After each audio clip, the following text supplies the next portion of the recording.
Hello साथीहरू, हामी चाहिँ यस्तो काम गरिँदैछ। यहाँ मकै यहाँ हेर्नु, मकै चाहिँ सुके,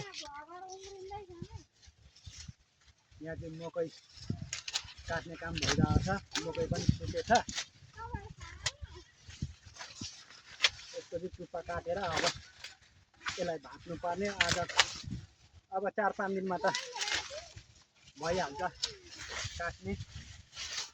यहाँ चाहिँ यसरी काटिँदैछ है।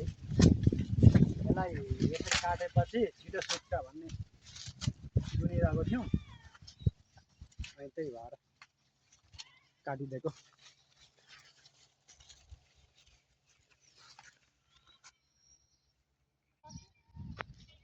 सुकेको मकै नै सकियो अरे, सकिएछ छ नि त।